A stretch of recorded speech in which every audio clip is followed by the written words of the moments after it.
सर्वप्रथम मां भारती के श्री चरणों में वंदन करता हूं। तेजाजी महाराज के इस पवित्र प्रांगण में विराजमान सभी अतिथियों के चरणों में वंदन करता हूं। सरस्वती बाल भारती विद्यालय परिवार द्वारा आयोजित इस 15 अगस्त के कार्यक्रम में उपस्थित यहां पर मंच पर विराजमान इस प्रदेश की पुलिस के मुखिया रहे, हम जैसे युवाओं का मार्गदर्शन करने वाले, सदैव गांव गरीब और किसान के घर से निकलने वाले युवा के मन में एक नया जज्बा जगाने वाले कि मेहनत के आगे हर मंजिल छोटी होती है, ऐसे हमारे बड़े भाई हम सबका मार्गदर्शन करने वाले आदरणीय स्वाई सिंह जी का मैं हृदय की गहराइयों से स्वागत करता हूं, अभिनंदन करता हूं। मंच पर विराजमान आज के इस कार्यक्रम की अध्यक्षता करने वाले कच्ची बस्ती एकता महासंघ के अध्यक्ष, पूर्व में न्यासी के रूप में अपनी सेवाएं देने वाले, पूर्व में पार्षद के रूप में अपनी सेवाएं देने वाले, और जब मैं विद्यालय में था तब उंगली पकड़ करके डांटने वाले, कभी भी ये नहीं देखा कि हमारी विचारधाराएं, चाहे आप किसी पार्टी में काम करें, मैं किसी पार्टी में काम करूं, लेकिन एक कुमार की तरह जिस प्रकार से वो घड़े को आकार देता है, इस प्रकार हमारी छोटी छोटी कमियों को हमारे सामने रखने वाले और हमें सदैव डांटने वाले बड़े भाई मार्गदर्शक आदरणीय खेमदास जी को वंदन करता हूं, चरण स्पर्श कर। कार्यक्रम में विराजमान आदरणीय जाट महासभा के अध्यक्ष पूनाराम जी, आपका स्नेह आशीर्वाद सदैव हमें सामाजिक कार्यक्रमों में मिलता है। आप जैसे वरिष्ठ जन जब ऐसे सामाजिक कार्यक्रमों में पधारते हैं तो युवाओं को कुछ सीखने का अवसर मिलता है, और आप जैसे मजबूत हाथों में युवाओं की डोर रहती है तो उन्हें अपने सपनों को हकीकत में बदलने का भी अवसर मिलता है। ऐसे आदरणीय पूनाराम जी का भी मैं स्वागत और अभिनंदन करता हूं।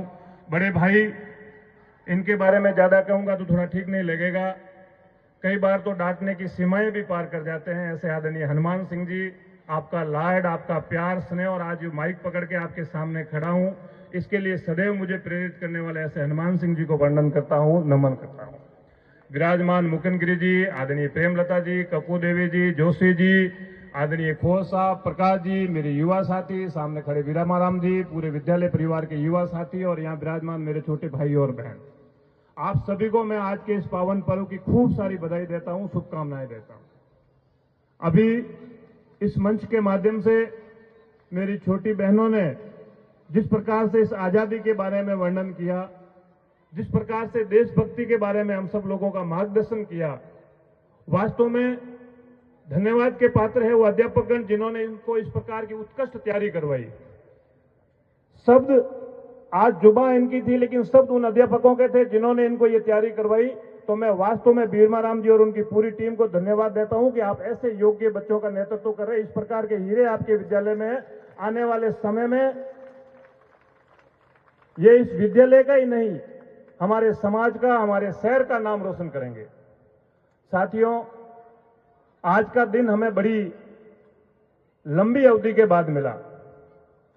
हम किताबों के माध्यम से पढ़ते हैं, हमारे सामने विराजमान वरिष्ठ जन भी हमें इसके बारे में बताएंगे कि आज हम आजाद भारत के नागरिक हैं, लेकिन सन 1947 से पहले हम आजाद नहीं थे।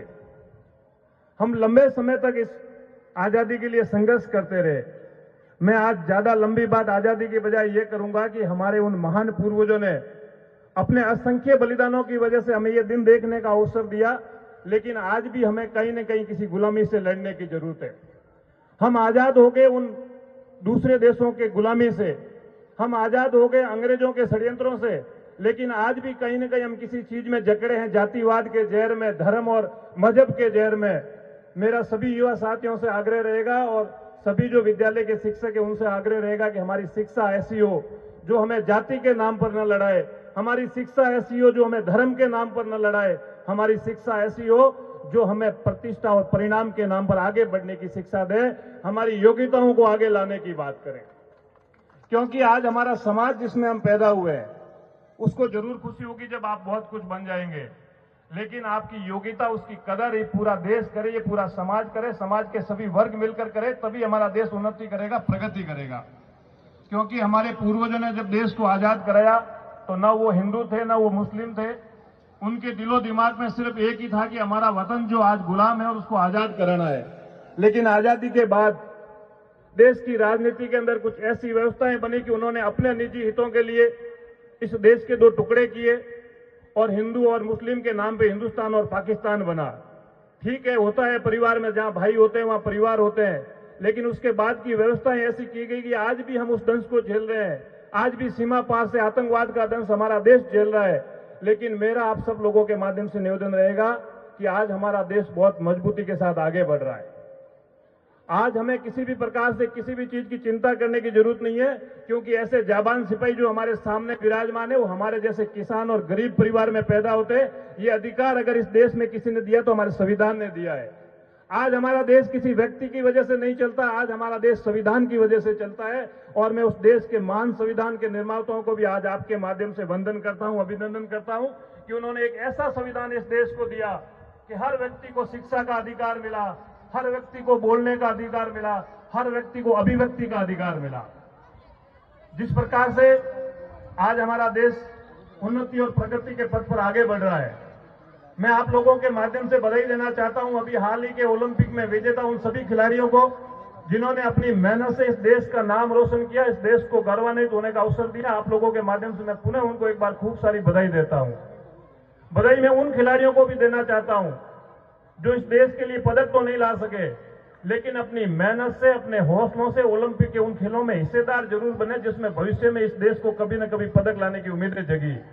और आपने देखा होगा कि इस देश के अंदर जो पदक लेके आए वो खिलाड़ी भी आप जैसे छोटे परिवारों से निकले हुए, किसान परिवारों से निकले हुए बच्चे और बेटियां हैं।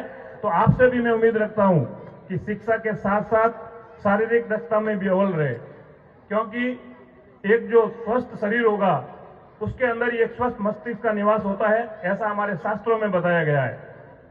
भीरमा राम जी और उनके विद्यालय के लिए मैं इतना ही कहना चाहूंगा।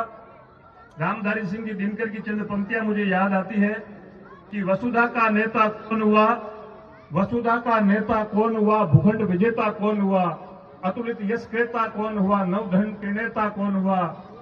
तो वो कहते हैं कि जिसने न कभी आराम किया, विघ्नों में रह के नाम किया। इस प्रकार की विकट परिस्थितियों में, विपरीत परिस्थितियों में रह करके आप और आपका ये विद्यालय परिवार, सारे स्टाफगण जो मेहनत इन बच्चों के ऊपर करते हैं, तो सदैव आपका परिणाम श्रेष्ठ रहेगा। इस प्रकार के उज्जवल भविष्य की मैं आपकी कामना करता हूं, खूब सारी बधाई देता हूं।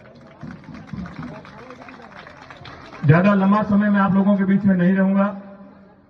आज जिस प्रकार का वातावरण यहाँ है, इंद्रदेव आपके ऊपर मेहरबान है और खूब सारे अतिथि हमारे सामने हैं। हमें आदरणीय स्वाई सिंह जी को, खेमदास जी को, प्रकाश जी, पुनाराम जी, आप सभी को सुनने का अवसर भी मिलेगा। लेकिन जो मेरे छोटे भाई और बहन यहाँ विराजमान हैं, जो बोर्ड के एग्जाम देने जा रहे हैं, उनसे मैं इतना ही निवेदन करूंगा कि ये समय आपके जीवन में अपने आप को सर्वश्रेष्ठ की कसौटी पर खरा उतारने का है। परीक्षाएं की घड़ी थोड़ी मुश्किल होती है, थोड़ा सा असहज महसूस करते हैं, लेकिन आपको किसी प्रकार की घबराहट की जरूरत नहीं है। यहाँ बोर्ड की परीक्षाओं में वही प्रश्न आपके सामने आएंगे जो आपने विद्यालय में हमेशा सीखे हैं। बस थोड़ी सी हिम्मत रखना, थोड़ी और मेहनत करना। हो सकता है 2-4 महीने के लिए खेलना कूदना बंद कर देना, ब्याह शादी जाना, आना जाना थोड़ा कम कर देना, लेकिन ये आपकी जो अभी 3-4 महीने की मेहनत है, आपके पूरे जीवन आपको सर्वश्रेष्ठ बना के रखेगी। आप जीवन के हर क्षेत्र में आगे जाएंगे। इस प्रकार की ये मेहनत आपके काम आएगी। तो 12वीं और 10वीं के सभी विद्यार्थी जो यहाँ विराजमान है, जिस प्रकार का चित्र आपके यहाँ विद्यालय के अंदर टंगा हुआ है कि विद्यार्थियों के परसेंटेज 95, 94, 93, 98 इस प्रकार के विद्यार्थी यहाँ लेके आ रहे हैं, तो आने वाले समय में आपका विद्यालय जोधपुर के अंदर शिक्षा के क्षेत्र में नाम रोशन करे। आप सदैव आगे बढ़े। आपके परिवारजनों ने जो सपने देखे हैं उनको आगे बढ़ाएं, इस प्रकार की मैं शुभकामनाएं देता हूं। और भीरमा राम जी और आपके लिए मैं इतना ही कहूंगा कि आप केवल शैक्षणिक गतिविधियां ही नहीं, स्वाई सिंह जी साहब, मेरा ये सौभाग्य है कि मैं आपके साथ लंबे समय से जुड़ा हूं। आप अनेक प्रकार की सामाजिक गतिविधियों का संचालन भी इस विद्यालय के माध्यम से करते हैं।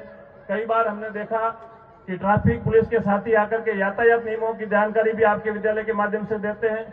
चिकित्सा विभाग के अधिकारी आके टीकाकरण या अन्य किसी प्रकार की जागरूकता अभियान भी आपके विद्यालय के माध्यम से चलाते हैं। तो मैं धन्यवाद देता हूं भीरमा राम जी और उनके पूरे स्टाफ को कि आप इसी प्रकार समाज सेवा के अंदर विद्यालय की शैक्षणिक गतिविधियों के साथ साथ अन्य सामाजिक कार्यक्रमों में जो अपना योगदान देते आ रहे हैं, आगे भी अनवरत जारी रखे। हम सभी लोग, आदरणीय खेमदास जी, हनुमान सिंह जी, पूनाराम जी, प्रकाश जी और सामने विराजमान सारे जो कन्यालाल जी विराजमान है, दीपाराम जी विराजमान है, चौधरी साहब कृष्णाराम जी विराजमान है, सभी लोग आपका सदैव पोकर जी वगैरह मिलकर सहयोग करते रहेंगे। आपको जहां जिस रूप में जैसे सहयोग की जरूरत होगी, हम सदैव वहां आपके साथ रहेंगे। खूब सारी बधाई, बहुत सारे उज्जवल भविष्य की शुभकामनाएं देते हुए जोशी जी आप सबका मैं हृदय की गहराइयों से आभार प्रकट करता हूं। बहुत बहुत धन्यवाद। जय हिंद, जय भारत। बहुत बहुत धन्यवाद इंदा साहब। इंदा साहब ने अपनी ओजस्वी, तेजस्वी, यशस्वी वाणी के अंदर अपने को लाभान्वित किया, अपने को आशीर्वाद स्वरूप 2 शब्द कहे। मैं इंदा साहब को इस मंच की ओर से एवं बच्चों की ओर से, विद्यालय की ओर से मैं आपको ये विश्वास दिलाता हूं कि आपके द्वारा बताई गई राह पर, आपके द्वारा बताए हुए पथ पर ये विद्यालय, ये विद्यार्थी निरंतर गति पर आगे बढ़ते रहेंगे।